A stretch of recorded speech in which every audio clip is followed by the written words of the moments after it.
Hello, everybody, and welcome back to another episode of the Media Boat Podcast, your weekly adventures as we talk about movie, TV, music, and video games. Not necessarily in that order. My name is Mike. With me on this adventure is Matt. My name is Matt, and I didn't realize we were on an adventure now. That's exciting. Better than the tax adventure that I was on before we recorded. Yep, my name is Matt. His name is Mike. This is the Media Boat Podcast. Today is January the 31st, 2025, the day before February begins and the real good stuff of the year starts. I'm talking Pokemon Directs. I'm talking Super Bowl. I'm talking the Grammys and the wait, the Oscars are in March. Never mind. Yeah, Um, Grammys are in like 2 days, which we don't have on our list here, but we should probably talk about real quick. we'll talk about it briefly, Yeah, but yeah, maybe we should pull up I the Big pulled it Four, up. and then I pulled maybe up the do our Big Four. predictions for Yeah, the Big Four. And then also there was something else I was gonna say, and I totally forgot. But yeah, we got some movies to talk February. about. Oh, spring February. training baseball. Training baseball will happen in a month, so that's Yeah, exciting. because everyone's excited about spring training baseball, and absolutely not the Super Bowl, which we'll get to.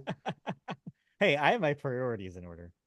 I All know right, you're doing let's get taxes. going. All Oh, yeah. right, Let's let's talk get about right. yeah, let's just get Let's just into get it. right into it. We got a lot to talk about. So we're gonna start with the music section. Start the Yes. music section with the Billboard. Start the Billboard with the Hot 100, and Sorry, the all of hottest this song.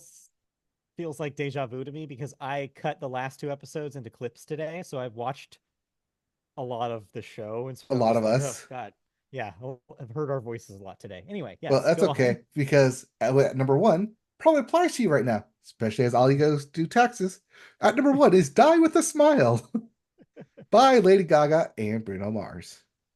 At two, DTMF by Bad Bunny. At three, APT by Rose and Bruno Mars. Coming in at four, a bar song, Tipsy by Shabuzi.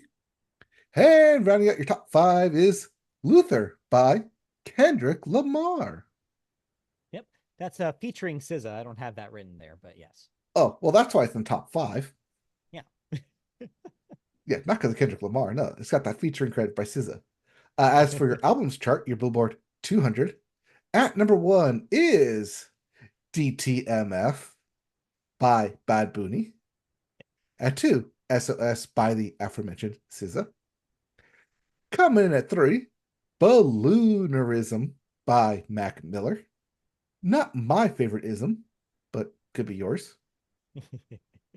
At four, GNX by Kendrick Lamar.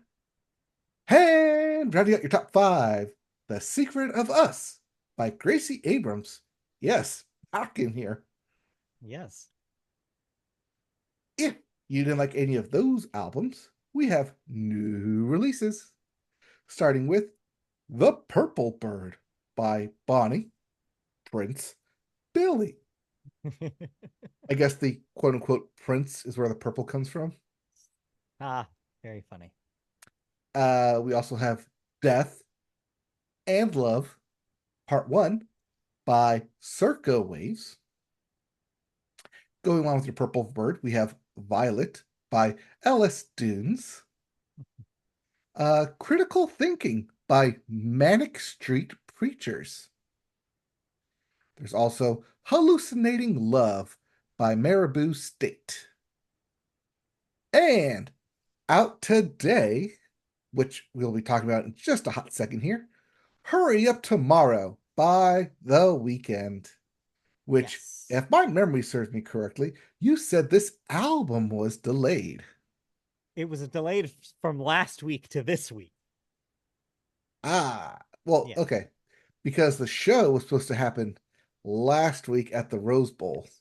It was supposed to coincide with the show the release was. So, but they just pushed it back to put it in the away from the fire stuff, I guess. Well, the show still isn't happening at the Rose Right. Bowl, but the album is still here for us to listen to, which I believe we both have listened to it then.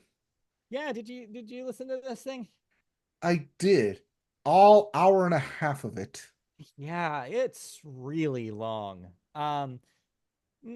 which isn't to say that the last two records, Dawn FM and After Hours, were not long either. They were both very long. But this one takes the cake. You could call this thing a double album and get away with it, I think. I mean, yeah, especially coming after Dawn FM, where at least there was a through line and I could follow through with it, with the like Jim Carrey radio kind of snippets in between each little segment.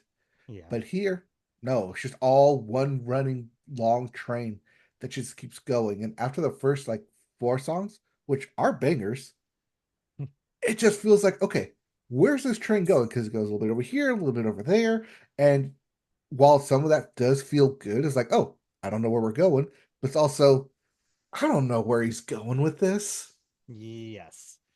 And that is the problem that I also had with it too. I think it is much too long to feel like a statement, and it ends up kind of just sounding very samey, especially in the last third of it. By the end of it, I was like, I don't think I could tell you any difference between the last five songs. But you're right. It starts so strong, and I wanted to like it, and I wanted to believe that, okay, we're getting pop Weekend here. But then halfway through, there's a pivot, and he turns into classic Weekend, which is not my favorite kind of Weekend. So, and then there's some guest stuff that doesn't really jive with me. Like, I don't really care about Future. Why is Future on everything? Future doesn't have to be on everything. Is Future that, like, available that he can just show up on everybody's record? But I don't know. And plus, there's the whole extra layer to it where supposedly this is a soundtrack to a forthcoming movie that was struggling to get distribution for a while, but I think Lionsgate picked it up finally. There's also, this is supposed to be a final statement for The Weeknd as The Weeknd. He said that prior to this release that he was going to retire the Weeknd name, and this would be the last major project. So that's I think why there's a lot of content about death. I think it's Hmm. symbolic as opposed to literal. I hope it's not literal. Um, Oh, come on. and Being in so the bathtub, letting the water flow over you is not symbolic. there's some really dark stuff here, but I think that Yeah. he's killing the Weeknd, the character and the identity and alias. And so Which, yeah, if the idol didn't already do that for him. ooh, boy, yeah, there's probably a lot of things that thing killed. Um, so yeah, it's like it's fine. It's a Weekend record, but it's a lot of it, and I think that a lot of people are going to have a hard time with the marathon feel by the time they get done with it. Uh, yeah, I mean, I don't have very much more to add because you can listen to this. I suggest only listening to the first, like I said, 5, 10 songs, like this album probably Yeah, should have been, and then with a yeah, deluxe version, everything else, because those first 5 songs are good. It's the weekend, it's full force, full synth, what you know the weekend for. But like you said, it goes, it zigzags and circles back to like his original stuff, and there's a reason he didn't really make it big with those original stuff until he started making more pop stuff, and that's what people liked. So it's all cyclical and circle, and maybe that's what he's going for, but doesn't quite do it for us here. yeah. I think that's fair. The Weekend, I'm back and forth with them. And I think where this ultimately lands, if this really is the last statement from the Weekend, ultimately I'm kind of just meh about him. All right. Well, unfortunately, Hurry Up Tomorrow by the weekend was not our major story this past week. No. It was, in fact, dealing with Universal Music Group. You know, just casually the world's largest music company. Yeah. Well, them and the world's largest paid streaming service, Spotify, announced on Sunday a new multi-year agreement for recorded music and music publishing. Quote, focused on growth, innovation, and the advancement of artists, songwriters, and songwriter success. Close quote. What's according to the joint statement? It also marks the first direct license between Spotify and a major publisher in several years. While terms of the deal were not announced, sources confirmed to Variety that the deal improves at least some of the payment structure of Spotify's controversial music audiobooks bundling deal, which was announced last year and meant to lower a mechanical royalty for songwriters and was so roundly condemned by rights holders that the National Music Publishers Association, which we reported on, filed a legal complaint against the streaming giant back in June. Those same sources tell Variety that although the new deal does not completely ameliorate that payment reduction, it does improve it, considering that Universal Music Publishing CEO, Jody Gerson, was one of the loudest voices criticizing the bundle. The terms must represent at least some significant improvements. So this does sound like good news that a deal was able to be made, and more money going to the artists now and Again, songwriters. theoretically, right? Like Or the at least thing that's what they is say, that and that's what it sounds like. right, we just have to trust Spotify and Universal Music Group here, which is a very hard thing to do because I'm sorry. Let me close my eyes and walk this blind bridge that you put in front of me that I should trust is there. yeah, I do not, I can't go down this road with you. I don't know if I trust it. Everything Spotify has said about this kind of thing, about these kind of deals, has ended up being kind of a lie. So I am actually reading a book right now, that's all about Spotify's secret stuff. And so yeah, I'll have more maybe to talk about that in the future. But yeah, I definitely have my doubts about whether this is actually good for the artist and whether this is good for the end consumer. I think ultimately this is good for Spotify and it's good for Universal. It's kind of like a modern, just increasing the kind of modern payola vibes that Spotify gives. It's like, yeah, we're going to make secret deals with the licenses, like with the license holders, the labels, um, to like make our prices lower and make their prices, and their Mhm. income higher. It's a handshake deal between companies is what we should look this at. I don't think this is actually any end good like good end result for anybody else. So what you're telling me is that the artists and songwriters get the little bit bump, while UMG gets a big bump, especially probably in promotion, which goes back to what Drake was talking about, saying, "Hey, they're promoting stuff against Yeah. me." Although I think UMG was still part of Drake, right? Like, are they promoting against Yeah. themselves? Yeah, I think so. All right. Oh But yeah, man. new deal, new year. I expect more of these to come within the next, I don't know, 4 months, probably. Yeah. 4 years to four Probably. months, consolidation, all that good stuff. Well, it's been a week, and we've yet to talk about the Los Angeles fires. But not to worry, because as we reported, Fire Aid is here, was here. I think it happened Yes. yesterday, right? Last night, it Yes. began right before 7 o'clock here on the Pacific Coast. It took place in at the Kia Forum and at the nearby Intuit Dome. And yeah, everything that they promised happened. All of the big names performed. I only saw a portion of the show. I wasn't going to stay up until 1 a.m. to watch all of it because it was a school night, as they say. But yeah, I did see a bunch of them. But yeah, some really crazy performances happened. It was wild to get all these big names on the same stage in one night. This is one of those once in a lifetime kind of feelings for a lot of these combinations. A lot of these artists probably won't be here for too much longer, so it was kind of neat to have these young names alongside these like very storied legendary names.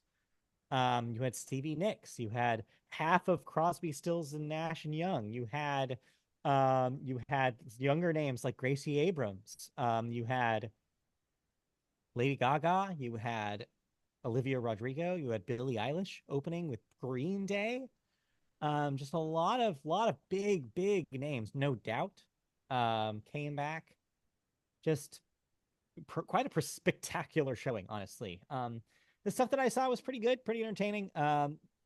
They interspersed it with some interviews with and footage of the fires and the damage, interviews with families that had lost their homes and were there to kind of support the rebuilding, to tell their stories about escape, about about like, looking forward, community. Um, it was moving. And yeah, the whole time there was a number there for donations. So I'm sure it made quite a pretty penny in donations. I haven't seen a number quite yet, but I wouldn't be surprised. I'm looking for a number, and the one that keeps popping up is the U2 donation of $1 million, which was being matched. So at least $2 million was raised. But yeah, I'm trying to find a number real quick here on the total that was raised, and can't real do a Google food real quick. But yeah, um, regardless, it Let's see certainly. here. Uh, they've already raised more than $60 million from ticket sales, according to the New York Times, from ticket sales and corporate sponsors. So, you know, at least 60 million go into Fire Aid. Yeah, yeah, that's true. All right. Now, while that concert was happening, there's another concert happening 2 days from now. Well, Yes. and some trophies are being handed out. That's right, it's time. The Grammys are here. Yes, the Grammys are Sunday. Just like the last couple of years, it'll be a two-part affair. If you care about all the miscellaneous awards that are not the major awards that won't be telecast in the main ceremony, you can watch that on YouTube, where they'll be streaming from the Academy's channel. They just announced today, I believe, who's hosting that. I think Wayne Brady is involved because sure. And yeah, I started watching that now that they've streamed it to see kind of, well, the all the categories you don't think about, like spoken word and mariachi and all the things in between. So if that sounds appealing, watch that. But yes, what we're actually here to talk about is we have some predictions to do for the Big Four, and of course, the Grammys Big Four is Best New Artist, uh, Song Best of the Year, Record, Record of the Year, Album of the Song of the Year. Year, Record of the Year, and Album of the Year. I blanked for a second because I confused myself by saying best first. Yep. But yeah, All right, so let's go in that order with Best New Artist. We have Ben. A lot of these are going to sound familiar from the Billboard Top 5 here. Benson Boone, Sabrina Carpenter, Dochi, Kronbig, Ray, Chapel Roan, Shabuzi, and Teddy Swims. mm-hmm. So, if, as what most likely happened, Sabrina Carpenter and Chapel Roan split the vote, you may see a Benson Boone or a Shabuzi win here. uh, I have my doubts, and what I will say is I don't think Sabrina and Chapel will split the vote. I think people in the business are probably still a little, let's say, unsure about Chapel Roan. I think she maybe has won the public's hearts, but I think in the business, she has seemed to be a very contentious figure.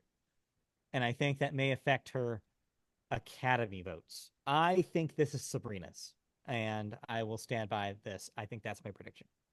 That's where I was going to go as well, especially since, yes, Chapel Roan does have a very outspoken opinion on social media that the Academy Yeah. may or may not approve of. Uh, It's less approve and more, I think, the way I would word it is, yeah, is maybe they're just like, there's not as much of like, she's just not on their radar as much as maybe the listening public is. She's put out one album. She hasn't had a one number one song yet. Keep that in mind. So, well, actually, did Good Luck Babe? No, I don't think it actually reached number one, did it? no, No. So yeah, so like she has not graduated to that upper echelon, I think. I think they're going to keep their eyes on her, but Sabrina Carpenter is the one that had a number one this past year and like was pretty much on every television show on the planet with her own Christmas special. Like I think that's the person who wins this. I think so too. So we're in lockstep there, but I know we won't be for the next three. Song of the Year. We have a bar song, Tipsy, by Shabuzi, Birds of a Feather by Billie Eilish, Die with a Smile by Lady Gaga and Bruno Mars, Fortnite by Taylor Swift, featuring Post Malone. Good Luck, Babe by Chapel Roan. Not Like Us by Kendrick Lamar. Please, Please, Please by Sabrina Carpenter. And Texas Hold'em by Beyonce. Note though, even though these are the artists singing them, for Song of the Year, it is the Mm. Songwriters Award. Yes. For songwriting, ah, hmm. I'm just gonna go with Kendrick Lamar because it's by Yeah, Kendrick Lamar, written by Kendrick Lamar, and unlike a lot of these other ones, well, the other one would be Billie Eilish because Billie Eilish and Phineas and yeah, Phineas just write their stuff together. right. Not Like Us is all Kendrick Lamar, and it was a hit, and you could say it got him a Super Bowl gig, but I think that's your song of the year. As That is fair. That is a fair explanation. That is 100% fair. However, I think the Academy is going to be hesitant to award a song that makes such brazen accusations. I think they're going to play it safe. I think a lot of people saw it and probably was like, yeah, but I'm going to vote for Billie Eilish here. And that's why I think Billie Eilish has the advantage here. She is a Grammy favorite. And Mhm. also, I think that this is probably some of her better songwriting. So yeah, I think that there's a strong chance that Billie takes this. Maybe But Beyonce, but I don't is think it a? Texas Hold'em is the right one here. I don't think I don't think Texas will win here. I think they might win somewhere else. But is Birds of a Feather a better written song than What Was I Made For, which she won last year for I Barbie? think absolutely it is, Hmm, but strong that's my words. opinion, and I don't know if the voting populace would agree with me. All right, Birds of a Feather then is my favorite song period of last year, like any artist. So keep that okay. in mind. All right, so we're split there. Next, we have Album of the Year, which goes to the artists and the featured artists, songwriters, and producers for the album. We have New Blue Sun by Andre 3000, Cowboy Carter by Beyonce, Short and Sweet by Sabrina Carpenter, Brat by Charlie XCX, To Jesse, Volume 4 by Jacob Collier, Hit Me Hard and Soft by Billie Eilish, Chapel Roan, The Fall and Rise, The Rise and Fall of a Midwest Princess by Chapel Roan. And lastly, The Tortured Poets Department by Taylor Swift. Album is where I think that Beyonce finally gets the nod. I think I've said it before on this podcast. I'll say it again. Cowboy Carter is by far her most Grammy bait album she's ever made. I think this is the time that it actually happens. I do not think that the field is strong enough to fight her, except for a random ass win from Andre 3000, which I am prepared for just in case. That's always the outside. I mean, like when John Batiste won from the outside lane there for his album. Yes. But yeah, Cowboy Carter was my number three album of the year for my list here. So yeah, makes sense that I would pick that over everything else here. And yeah, it's an experience. It's a full album experience, front to back, song to song. The way it flows, the way it hits, it is an experience, which Yes. is why I think it should win album of the year. And also it honors music history, and also there's there's extra context. There's that it's weird to say underdog story and Beyonce in the same sentence, but it does feel a little bit like that for specifically the album of the year category, right? She's won everything else. Yes. Like might as well. Um Well, yeah, Jay-Z's words last year may have something to do with the influence. May or may not. maybe. Maybe.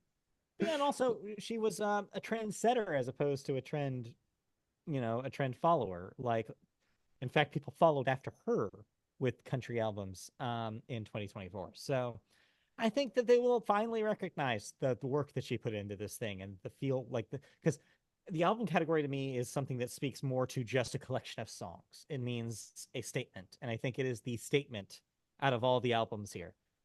I Obviously there's always the possibility that Billy or Taylor takes this as instead, but I just don't think they have it this year, especially not Taylor. Just no momentum at all. Which means she can't go up there and announce her next album. No, that there's nothing stopping her from doing that.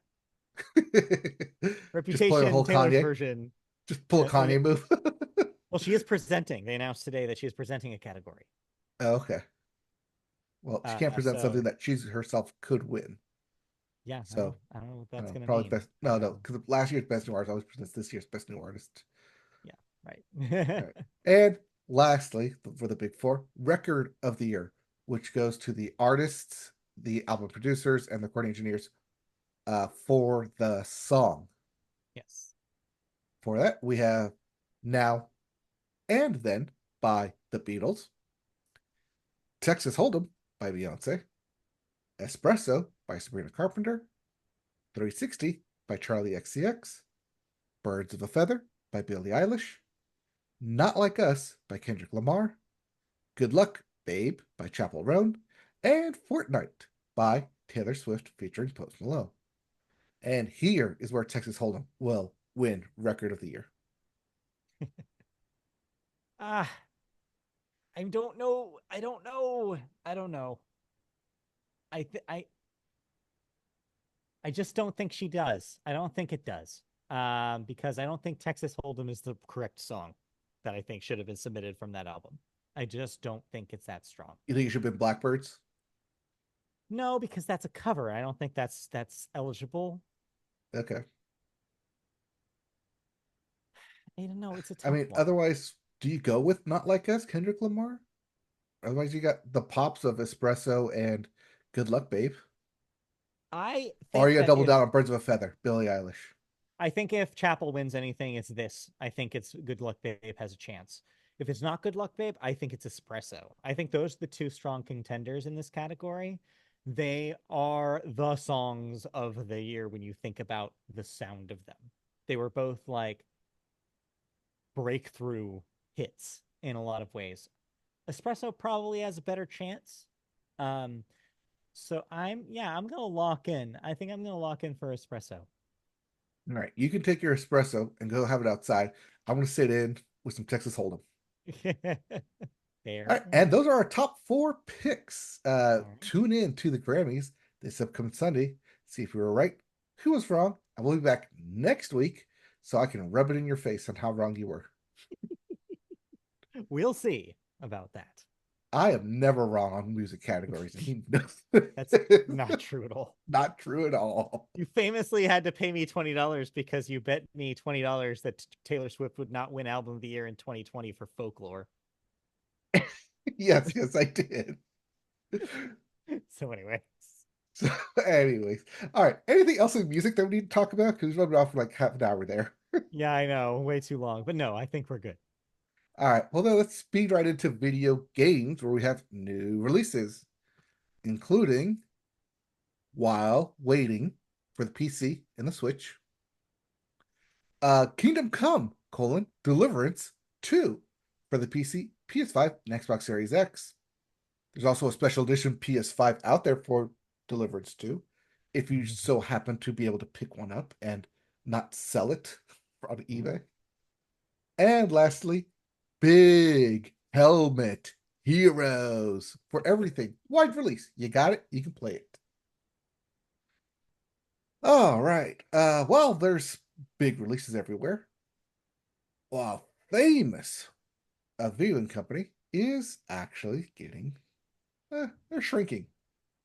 Electronic Arts is not shrinking, but they are downsizing BioWare as the studio switches its full attention to Mass Effect 5. That's right, there's a Mass Effect 5 coming.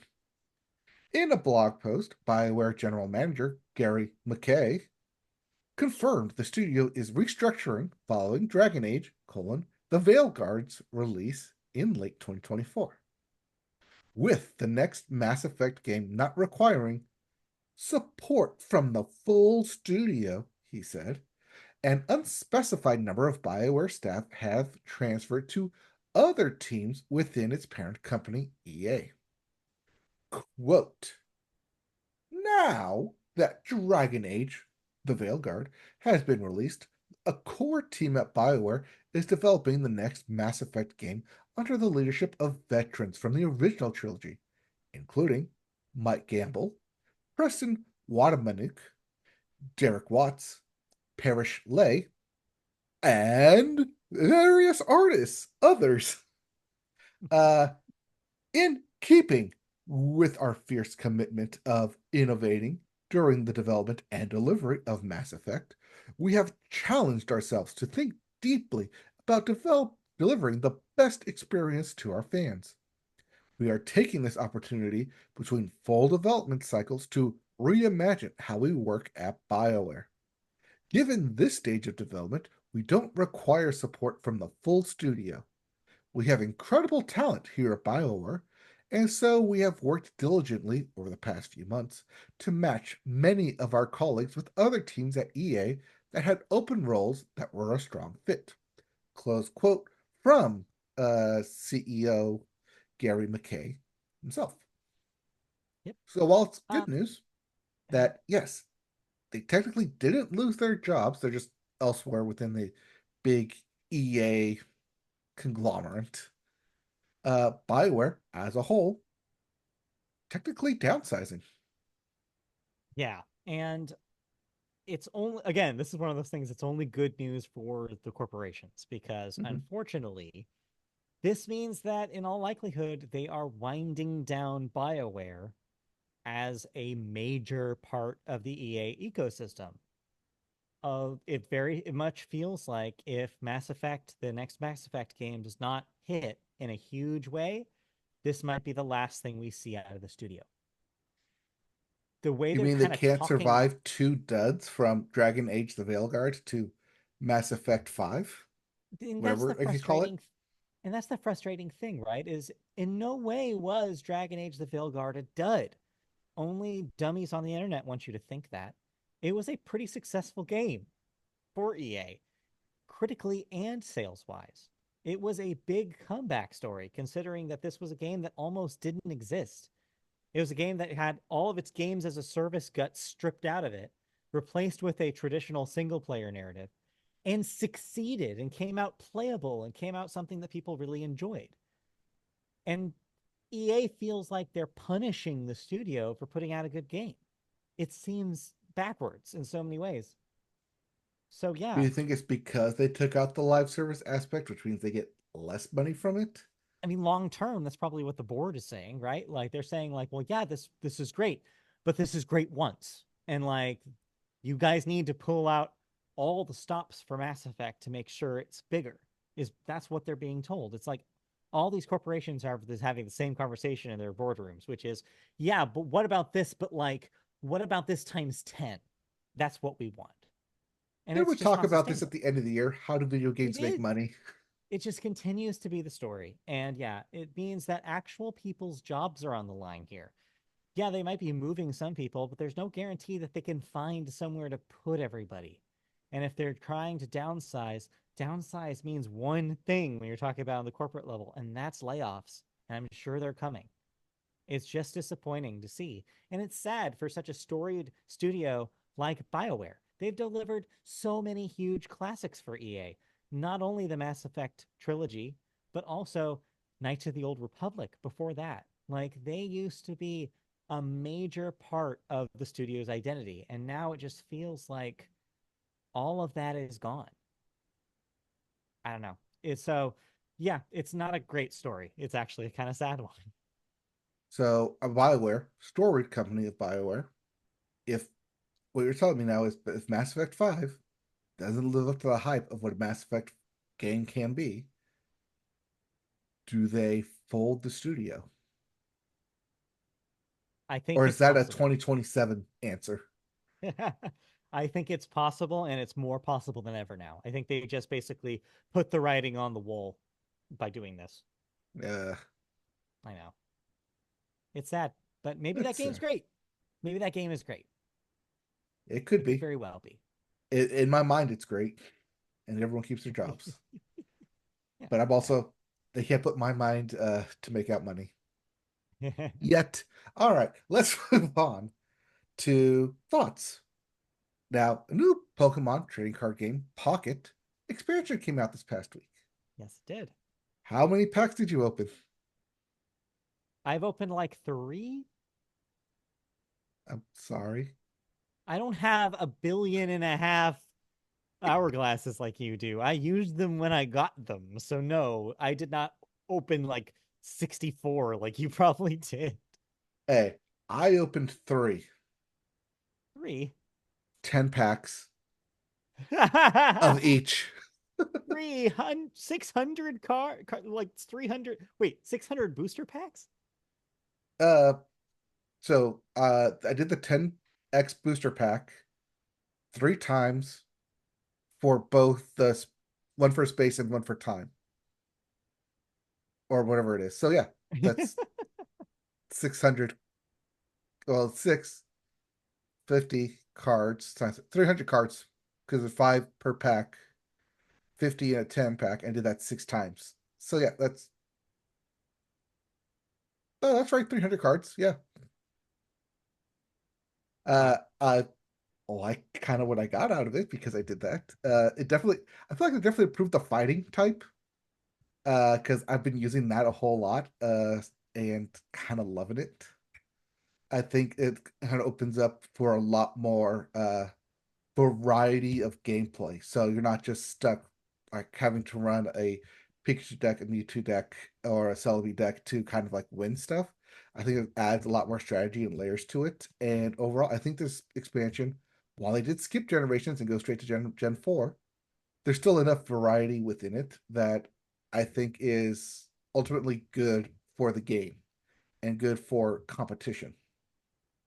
Uh, Although I don't like that they didn't open up the amount of deck spaces, and they still limit it to Mhm. 15. So I have to go in and like retool the decks that I have. Like, okay, I know I need at least one of each type, but also I want some like meta decks as well to like have fun playing with it too. Yeah. Yeah, I haven't messed around with a lot of it so far Mhm. because I have not had the time. However, I did look into the trade stuff, which is a Pandora's box disaster for the Pokemon Company right now. Well, Have you at messed least they around did with give any of you the trades? of one EX trade of 500 just right off the bat. Yeah, But if you want to do nice. any more than that, you got to essentially dump four EX cards to trade one EX card. Yeah, we But don't you have the also got to time. find someone to trade with. Right. We don't have the time to go into detail about the whole how the whole system works, Yeah. but it seems like they are aware that people think it's overly complicated, and they said today in an official statement that they will be looking into ways to mitigate it. Their excuse that they used for why it's complicated was is because they were worried about bots being used to automate the process too easily, and then just kind of like laundering through cards. So makes sense, but it is awfully convoluted, and it does explain it a little bit, but I don't think it explains it adequately enough for you to know exactly which cards you need to break down and how many in order to get the coins that you can trade with. So Mm-hmm. working on it apparently in the background. Yeah. But yeah, that was out this past week. I just like that they keep updating the game constantly with new expansions, new new game data, new rivals stuff. There's always something like going on like each week to complete and finish. So at least they're keeping me coming back, which is good. At least good for them, daily active players. Hmm. All right. Any other video game thoughts then? No, that's pretty much it for video games. All right. So let's go over to television, where we start with the sports corner, Yes. and we start with the Australian Open. It ended, and you won't believe who won in the men's bracket. No, I That's won't. right. Number one player in the world, Mr. Sinner himself, defeated the number 2 player in the finals. Over the women's bracket, you had the number 1 women's player also make it there, except she lost to number 14 ranked Madison Keys from the US. Well, while this was an upset, it probably shouldn't have been, as Keys, in her road to winning the tournament, had to defeat the number 28th ranked player, and then the number 10th ranked player, the number 6th ranked player, and the number 2 ranked player. And then, of course, the number 1 ranked player. So 4 out of her 5 matches were top 10 ranked players. And she's ranked 14th into this thing. So, yeah, a little bit of luck and just being right on your game. Wins her first Grand Slam championship at the Australian Open. Oh, and by the way, just to say how rare this is, she's only the 4th player ever to beat 4 top 10 seeds on the way to claiming a cup. So Wow. congratulations, Madison Keys. Yeah. Job well done. And just shows like, even though you're not like ranked highly, you still compete these tournaments because you could still come out on top and win. And just makes you also want to go watch challengers again. All right. Speaking of stuff that happened this past week, we know who's going to be in the Super Bowl. And it's a rematch. The Eagles versus the Chiefs. Again. Yeah. In Super Bowl licks. That's 59. I like But that Super doesn't Bowl mean that, licks. That's funny. yeah, but that doesn't mean that next year we get Super Bowl LX. Yeah, that's Super Bowl true. Lux. Super Bowl Lux. How do you feel about this matchup? Are we a little disappointed that it's a little boring, or are we happy to see that there could be a three-peat? All right. So yeah, so here's my spin on the positive side of this. Yeah. Should the Chiefs win, they'll become the first and only team in the NFL history to go for the three-peat. Yeah. Well, actually, not to go for to win the three-peat. There are To win teams the three-peat. who've gone to the Super Bowl, but ultimately stumbled and lost on the road to the three-peat because it's so hard to do. So Yeah. having to actually see it happen, three three-peat in the Super Bowl, is a very, very rare thing that has never been done. So that's like the positive aspect of the Chiefs winning. Yeah. That and the very heavy rumor that Travis Kelce is going to drop a knee to Taylor Swift on the field should they ever win again. But you know, that's a rumor way over there that we don't have time to get into. However, on the flip side, should the Eagles win the Super Bowl, one, there's a possibility that Philadelphia burns down because the Eagles win. Two, it resets the running back market. The reason the Eagles are here is because they went out and spent money to get Saquon Barkley.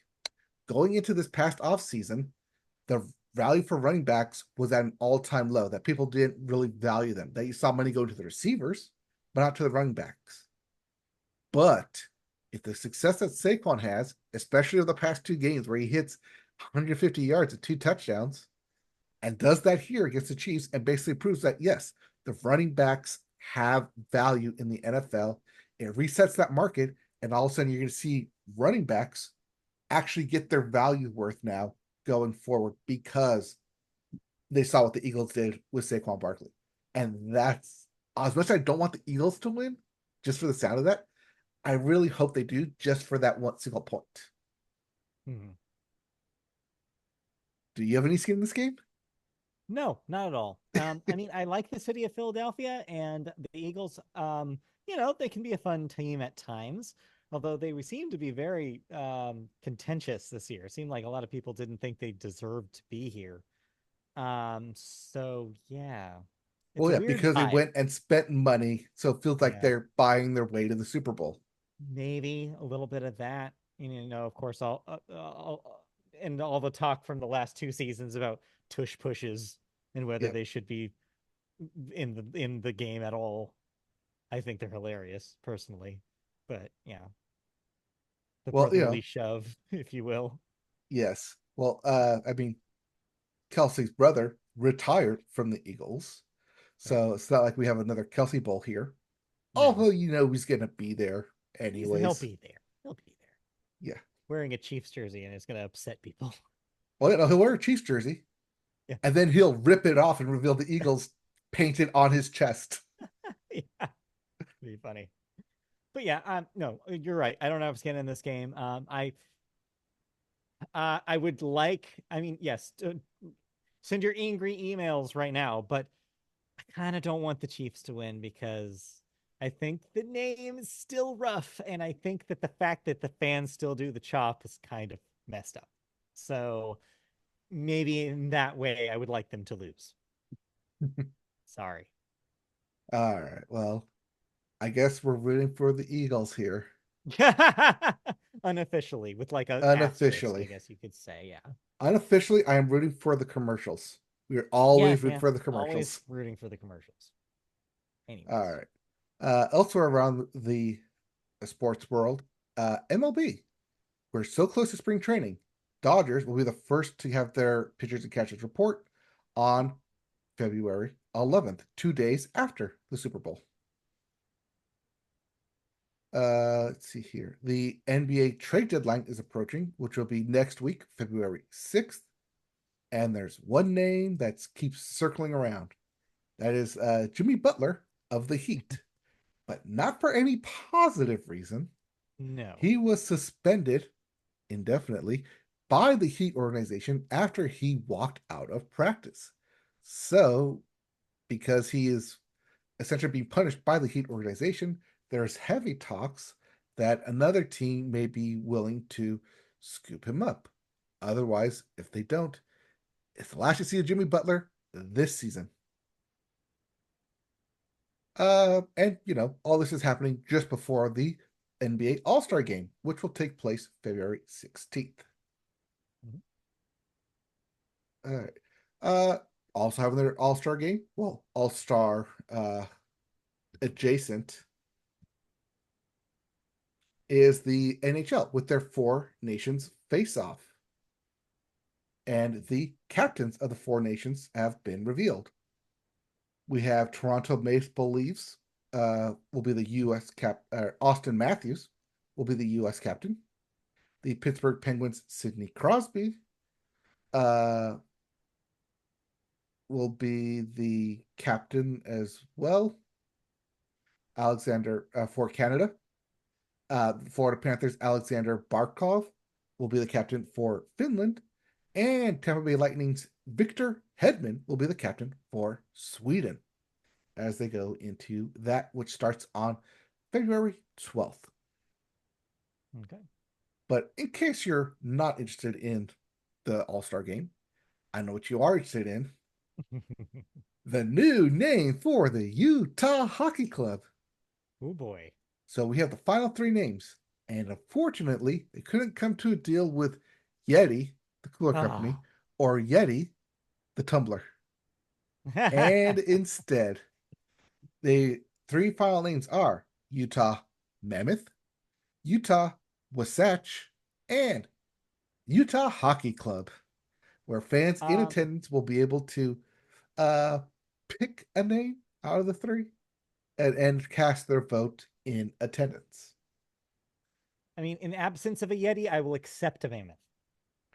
Yes, I feel like that's what they kind of are leaning for, giving one good name and two names. Yeah. But maybe we'll get the Utah Mammoths. Maybe Yeti will come in out of nowhere because it'd be great to have the Utah Yetis play in the ice cooler arena like they Yeah. should be. Yeah, that would make sense. Like no one's gonna confuse the Utah Yetis with like an actual like Yeti cooler. Mhm. Just like come on, make the deal already. Like it works. All right. That's all I got for sports news. So All right. let's kick it on over to actual TV news. Yes, let's. And we take a trip over to Shondaland. Of course, that's the name of Shonda Rhimes' production studio, as it has a new series that it announced. The next series by Shonda Rhimes will be at Netflix and will be a murder mystery series called The Residents, due to debut on March 20th.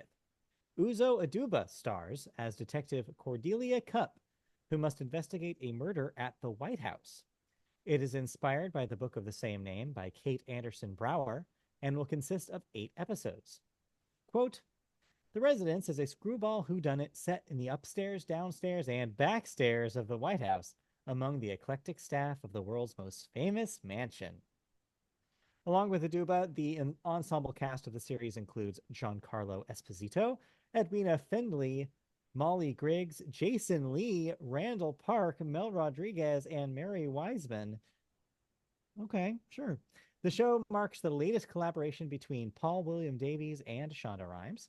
He previously created the ABC legal drama For the People, which was also produced by Shondaland. Yeah. Sure. Yeah, all right. That sounds fun. Could be fun. Yeah, I like these people who are in here. I wonder how much of a screwball comedy it's going to be, considering Yeah. Shondaland's other comedy. Well, quotes around comedy there. Uh, Comedy. yeah, uh, was it Bridgerton? You know, Yeah. Mm-hmm. dramedy comedy, Comedy uh, comedy. period piece. How this stacks up with that? Because that was also Shondaland. So, yeah, the next one on Netflix. Don't have to wait too long for it. Just 2 months away. Yeah. I will be tuning into this.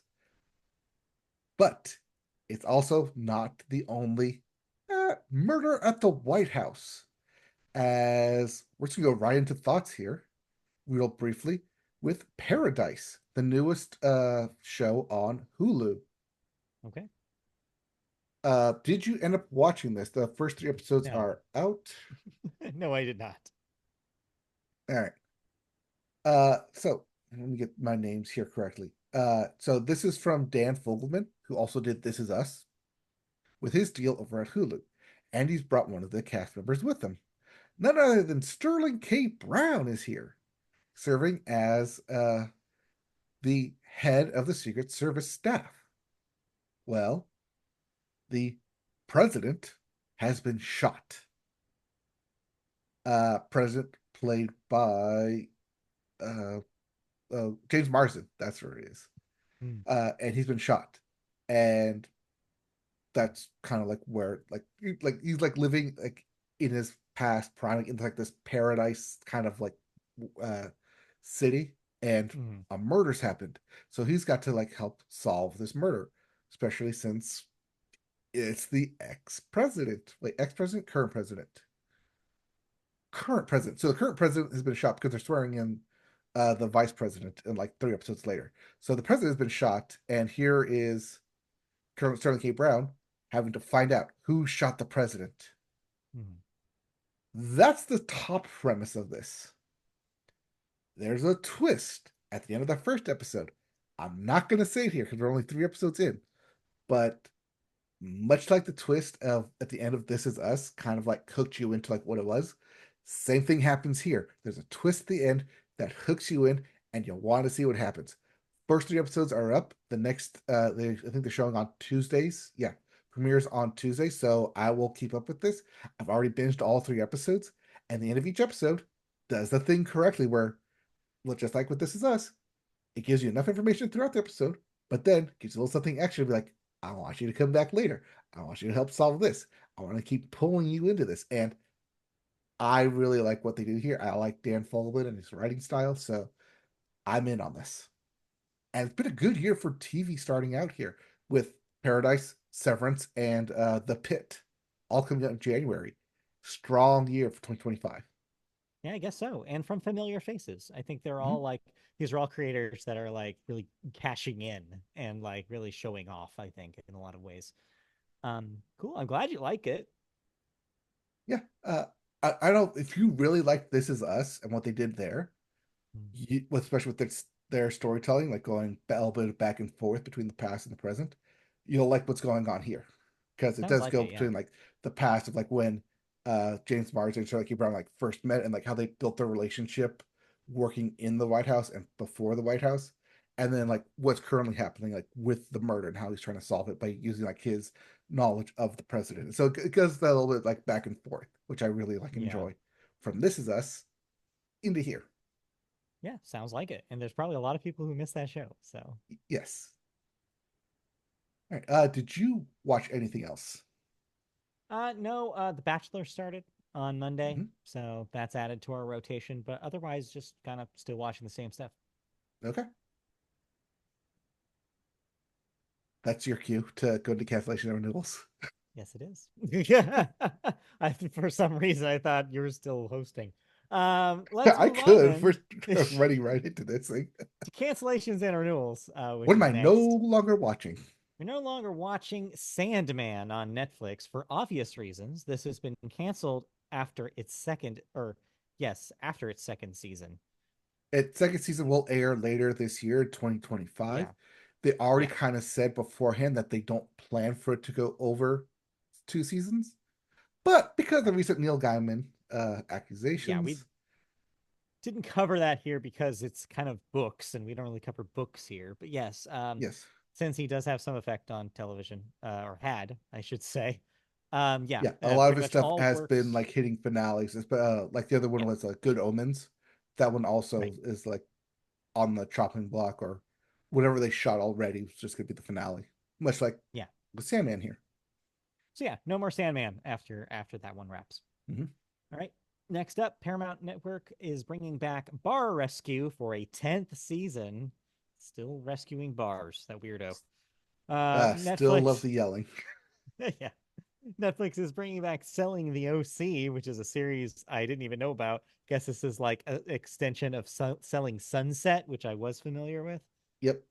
That's for fourth season. I wonder if some of the people I knew in real estate are in that show. And then probably not. And then Married at First Sight will be coming back for three more seasons, um, bringing it to a total of 21 seasons total. But we'll be making the move from Lifetime to Peacock. Well, I'm sure they will still eventually show it on Lifetime because it's Oh, owned by Peacock. But yeah, mm, Peacock is where you'll get the first viewings now, yeah. and you can watch all previous seasons of Married at First Sight. Fair enough. All right, let's move on to the last section of the show here, which is movies. And we always start the movie section with the weekend box office numbers. Now, you have a score change as of this week. What was our bets last week as a refresher?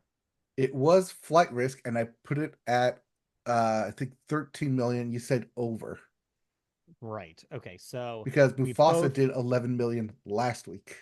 so you're right. We both got, I don't know. I feel like this is a half point situation in a way because we both said Flight Risk was going to be the win, I could but give us half neither points. of us got the gross right. So Yeah, I I could put think half we both points. should get a point for getting it right, but the point is like a loss is wrong. So yeah, you're right. So no, I give yeah, you half points. yes. It's our score. We can do what we want. We can do whatever we want. So yeah, yes, your number one movie is Flight Risk, but it only made $11.5 million, less than your 12, by half a million there. If I would have said just kept it at 11 like I did Right. instead of bumping it up for two, I would have been And right on there. I was too ambitious. I figured like, oh well, maybe they do like, Mark Wahlberg, action. yeah, No, maybe no Mark movie's Wahlberg. actually out. No, like I said I even said right before that there was like no marketing for this movie, and that should have told me that no one was going to care about it. Yep. Uh, Coming in at number two though, Mufasa the Lion King here again, 8.6 this week. That's at 220. One of them days is your third is your number three movie this week again. That's at 8 million at 25 total domestic. And number four, Sonic the Hedgehog 3 with another 5.3 million. That's at 225. The Lion King is catching it, but not by much. We'll see if it ends up in the lead at the end of this. And then number five, Moana 2 with another $4.1 million. That's at 450 domestic. So, mixed Yep. bag. Mixed bag. But everything's gonna move down at least one spot because we have one new Yes. movie coming this week. And Yes. And we don't like I have to keep saying, yeah. your number one movie next week will be Dog Man. Dog Man, the uh, film based on the children's book series of the same name, created by the creator of Captain Underpants. Huge with kids, massive, massive thing. This will do really well. But how well? Current expectation is between 25 and $30 million. I will take, I will come close to the high end and I will say 28. Okay. Uh oh wait, there's no Super Bowl this week. No, that's next week. Yeah, they're getting that Keep week where that in no there mind. is no football. So Nobody stays home for the Grammys. So yeah, so you have the Grammys, but yeah, right, no one stays home for that.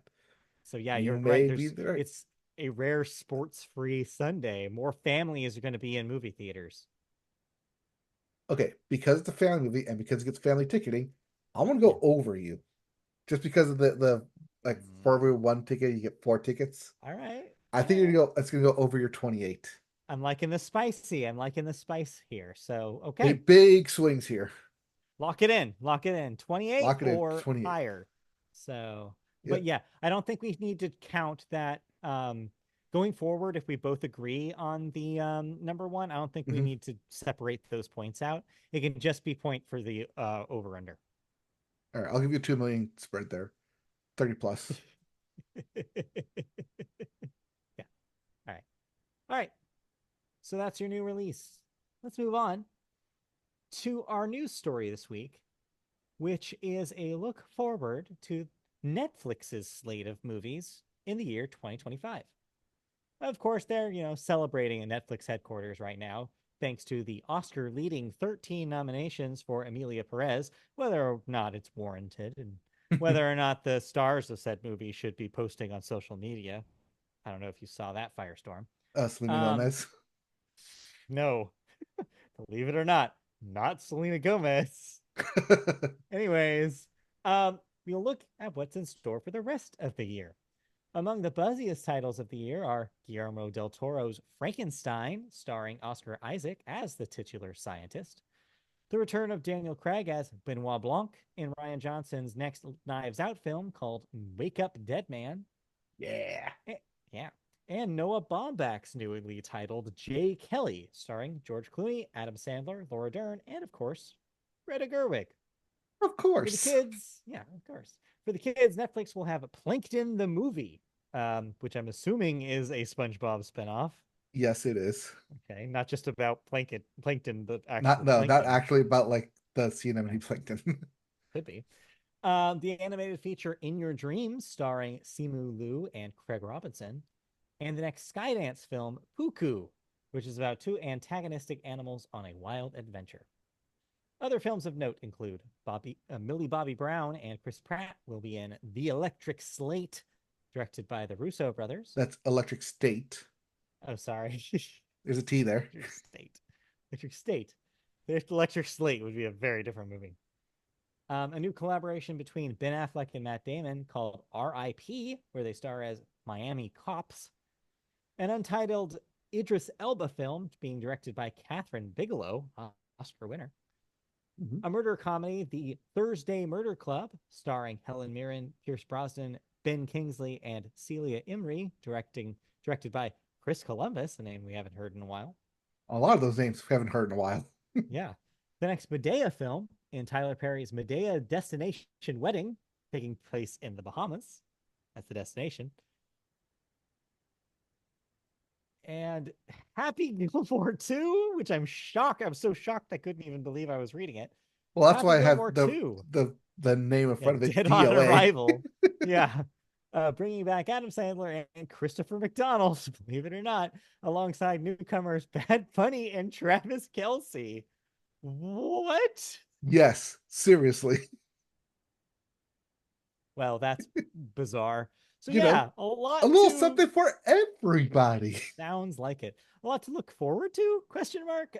If you are um Right. a subscriber to Netflix. And these are just the films, not to include all the TV stuff that will be coming, like the aforementioned The Residents by Shondaland.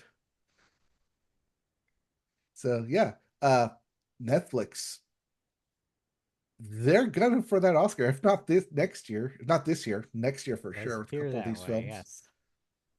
But yeah, big swings, big money being spent there. They're just producing their own stuff. But we both watched a film, or Yeah. not. on Netflix. Correct. Yes. Wait, is it? No, Peacock. Right. Both of these were Peacock films. Peacock did good for us this week.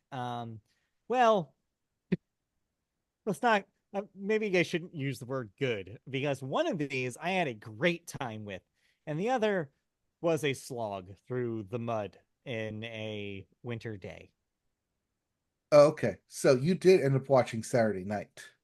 Oh, I did. In fact, you can read my full thoughts about Saturday Night and the experience I had with it on mediaboatpodcast.com. However, before you do that, I recommend you read Mike's thoughts about The Wild Robot, which is the other film that we watched this week. His thoughts are a lot more glowing than mine. Really? Yes. Did you not like The Wild Robot? No, I loved The Wild Robot. Oh, I'm just saying that the two thoughts documents, the oh, the two two thoughts stories presented on the documents. website are night and day in Oh, okay, how I they thought you were critically saying that evaluate like the you're film. what you would have written for The Wild Robot would have been No. glum, gloomy weather. No. And yeah, let's talk about that first because yeah, I really did really like the Wild Robot. Oh, good thing we saved it then, because I really wanted Yes. you to watch it. Yes. Yeah, DreamWorks continues their upward rise. This is the second time in a row after I finished a DreamWorks film, the last one that I watched being Puss in Boots: The Last Wish, that I said this is the best thing the studio's ever done. They just keep topping themselves. And yeah, this is now the best thing the studio's ever done. Yeah, I was floored with the look of this thing. It just is animated incredibly. It's got a really tender, emotional core to it. It's just the whole film just is just like brimming with such like relatability and such emotionality and something and stuff that is not just for kids and a lot of universal emotional themes. Almost too many themes Hmm. when you kind of break it down. Like there's nature and nurture happening. There's also like found family. There's also like technology and whether it's gone too far. And there's all sorts of things. There's parenthood, like the idea of are like what are your responsibilities if you have a child or if you adopt a child or if you choose not to have children. Like there's a lot going on in what's ostensibly a kids movie. It's pretty in depth, but it all manages to never feel overwhelming. It's delivered in a way that is subtle enough and respects the audience enough that it doesn't whack you over the head with it, which is something that even Disney and Pixar have become very guilty of. So the fact that they're outdoing Pixar at a very Pixar thing has really shown you how far the studio has come. Chris Sanders, writer, director of this, is the guy who did the first How to Train Your Dragon before that got split off to its own IP franchise, and that had a Mm-hmm. lot of familiar themes that you can see here in The Wild Robot. I think he's got some family issues that he works through in animation. Yeah, you could even go even further back and talk about the work that he did with Disney with Lilo and Little Stitch. Stitch. Yep. This film Also, a actually, very found family film. yes, I was going to say this film has an awful lot in common with Lilo and Stitch, not just the themes of family, but also the juxtaposition of nature and sci-fi.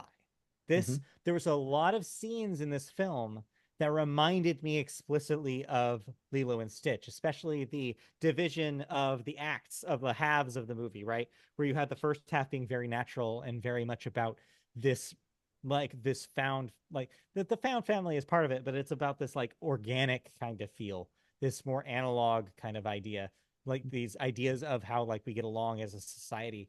And then the second half of the film, especially Act Three in Wild Robot, where it really leans into the opposite of that, which is like, oh, here's this cold robot world where these people don't understand any of this, and having those two things in conflict is something he does appear to like returning to. It did feel like a kind of a homecoming for Chris Sanders in a lot of ways because he's gone full circle now thematically with his films. Of course, this is based on a children's book series. A lot of this was in the books already. Christy is a children's librarian. She was able to tell me the differences between the book. This is pretty faithful, she said, but there are a couple of elements from the second book that are used kind of at the ending to give it a more satisfying end in the book. Um, I'm not going to spoil what that is because that would be a Right. spoiler for the film if I told Yeah. you. I did look up that Um, there's 3 books in The Wild Robot right now. yes, yes. But yeah, so yeah, I think in a lot of ways, the book already kind of tackled all of this. So a lot of this work is being done by the series on which it's based. But that's not to say that Sanders didn't put his touch on it. You can definitely see a lot of similarities, especially with the kind of humor that he likes. He likes very like surprising, almost kind of borderline shocking kind of humor sprinkled in every once in a while, especially about death Yes. and danger. Like he's not afraid to put young characters in danger, and he does it again here. Um, yeah, I think there's a lot to like. What I will say, the one negative I found is that I feel like Act One is way too fast, way too crowded. I wanted to enjoy the scenery that I was seeing, but the editing was so quick and the action was so constant that I felt like I needed a little breathing room. That was 100% alleviated as soon as Act Two started, though. And the rest of the film does not have that problem. But that first act, I just felt whiplash because I was like, whoa, there's way too much happening. And I get thematically why you'd want that. Plot wise, it makes sense because you're supposed to believe how dangerous this environment is. It needs to set up the stakes very quickly. And it does that by having a lot of rapid fire action sequences. Mhm. I just kind of wish that maybe instead of maybe the hour 45, I think it clocks in at, if maybe we got that full 2 hours, then maybe we would have had that breathing room in Act One. Right, but because of animation, they usually want to hit that 90 minutes. Yeah. Except for Pixar, who no rules apply to them. Yes. That's But okay, yeah. because if you try bringing rules to Pixar, they'll hit you over the head with one of their Oscars. But All right. yeah, is there Speaking anything else of, you want to say about it? no, like I said, if you could read my thoughts of it on MedievalPodcast.com. But speaking of 90 minutes, that's the runtime and cinema runtime for Saturday night. uh, but it feels so much longer. It feels like they pack so much into what's supposed to be a continuous running clock.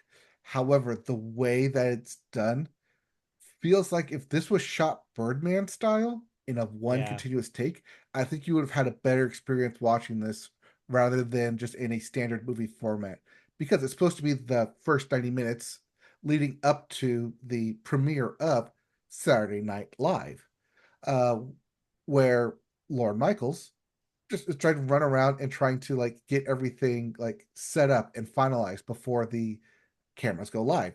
If they go live, will that even happen? Will they Yeah. make it to air because it's Saturday Night Live, not Saturday Night pre-taped? So it's a fast-moving uh take on a very fictionalized heavy 90 minutes that I feel like they squeeze a lot into it in a very overarching kind of general feel of like what it felt like just in general of putting together Saturday Night Live for the first show and not like the actual 90 minutes of the chaos that goes into it. It feels more of a brief generalization and a brief summary with I think it's based off like one of Lauren Michaels' books and takes on it Mhm. than like a more faithful recreation of what it probably could have and should have been because Yeah. I was like excited that this was happening, like they would make this, especially with the 50th anniversary of SNL, and like, hey, like I'm looking forward to this. This seems like a really good movie. But after having seen it, I'm kind of glad I waited to see it at home instead of in theater because I think that had I gone and see it there, I'd be like, okay, yeah, that was good, but I'm not really like rushing out to see it again, not really rushing out to tell people about it. It's more of kind Yeah. of like a fun like weekend nod. But if you're not at all like interested in any of the backstory to SNL, you're not gonna have a good time with this. Yeah.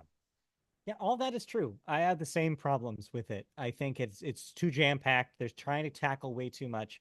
It's too ambitious of a project. It's like, and this is the this is an element of the bigger, wider problem that I have with the film, which I go into in my thoughts post. Which is the tone of this thing. Like the very fact that they tried so much is directly related to why they did it. And why they did it is because for whatever reason, Jason Reitman thinks that like Saturday Night Live, or at least its first season, or possibly just its first episode, who knows, is extremely important, capital I. And he wants to treat it like it is. this is a problem to me because ostensibly, if you are making a movie about a comedy, it should be at least a little funny. Mm-hmm. This movie is not funny at all. Even when there are jokes happening, they are just the jokes that aired on the show. They're not, there are no extra jokes here. And when there's attempts at something that might be a funny thing, it just feels so, it feels the whole weight of importance on it and legacy on it. And also, it's shot like it's like I mentioned in the thoughts in the post that it feels like it's shot like a Scorsese movie. Like it feels like it's not shot like something that should be funny. It's shot that something that should be very, very serious and very like, oh, so reverent. Like it just feels so off to me. The entire time I was like, what are why did we choose to make it like this? You don't have to make it in 16 millimeters so it looks like the 70s. No one told you it had to be that way. And again, like they they try some of the like follow the camera shots, but you're right, they don't commit all the way to it. And so why did they try it in the first place? Again, they think they're Scorsese. It's like Reitman wants the opening shot of Goodfellas in a movie about Saturday Night Live. It's like why are we doing that way? Right, especially with the opening where it goes from Lord Michael standing outside, going to the elevator, talking about it, and then like coming out of it and continuing like, okay, like yeah, if this is how it's going to be, I'm all for it. Like I want this to continue like this. Yeah, Like that gives it more of a sense of like dramatic effect to it. That yes, you are racing against the clock because it is a nonstop like race to get to live. But then as soon as you hit those first cuts, as soon as you go like the back and forth to it, then it takes me out of it. It breaks it up. yeah, The editing essentially becomes just another dramatic movie and not yeah. and that it loses that tension because you're no longer Yes. in this one take It feels or one shot. soulless. Yeah. Yeah, it feels soulless. It feels like they took all of the things that people actually like about Saturday Night Live and threw them out the window because they wanted to say some sort of important thing about comedy and culture. But the thing is in order to do that, you also have to be saying something about comedy and culture, and it really doesn't. It just regurgitates the same stuff that we've heard forever about the debut of Saturday Night Live. That it was oh, it was bringing the underground comedy scene to television, and that was this underdog program that NBC didn't believe in. It was just the dispute thing with Johnny Carson. It was like all the stuff that we already know, especially people like me who have read Live from New York twice. Mhm. Like it's stuff that we all know, and it doesn't do anything new with it. It doesn't do anything interesting with the material. It just tries to convince you that it's important. It is the most like it's funny that you mentioned Birdman because since Birdman, this is the first movie I've seen in a long time that feels like it thinks it's more important than it is. Birdman won Best Picture, but this Yes. didn't have a flying chance in hell at any Oscars, and I'm glad it didn't get nominated any because I don't want Jason Reitman thinking that he did that good of a job. Yes. Anyway, so yeah, Well, you can read more of what my thoughts you are. can listen to your full thoughts on the Yeah. mutablepodcast.com website. Yes. But yeah, I'm glad we're in lockstep there with both The Wild Robot and Saturday Night. And Yep. we Yep. can close this one out then. I think so. That'll do it for this episode of the Media Vote podcast. If you A want to find little us bit next long because of week, the Grammys, but yeah, no, yeah, as figured that would expected. happen. But yeah, we'll be back next week for Grammy results, as the Grammys will have happened by the time we record, as well as our Super Bowl predictions, including the game itself and also the Kendrick Lamar halftime show. Yep. So we'll have all that next week. You can find us in video form on YouTube by searching Media Boat Podcast on there. The clips from the last two episodes are up in the playlist. I will be working on these clips soon as well. So tune in for some bite sized clips. You can also find us in podcast form in full, no clips there, by searching Media Boat Podcast on podcast services. You can download an archive of our old shows. You can go to mediaboatpodcast.com to find our archive as well as written stuff that we've written. Like I said, thoughts are up about Saturday Night and The Wild Robot as we kind of do our cleanup of 2024. And then last but definitely not least, social media. You can find us Media Boat if you search us most platforms like Blue Sky, for example. And then email us at mediaboatpodcast@gmail.com if you have questions, comments, feedback about the show. If you loved Saturday night, if you are Jason Reitman, or if you want to yell at us about how wrong we are about our Grammy predictions, you can do all that mediaboatpodcast@gmail.com. If you want to pretend you're Jason Reitman and email us, we'll accept that too. We will also read that on the show, yes. Especially if you do that, we guarantee we'll read you top of the show. You'll do it first thing because that would be really funny. All right. Yeah, we'll be back next week with more news, more thoughts, and Grammy results. Did I Grammy win? results. Did Matt lose? We'll find out next week. Hey, wait a minute. That's the same thing. Okay, All bye. right, bye.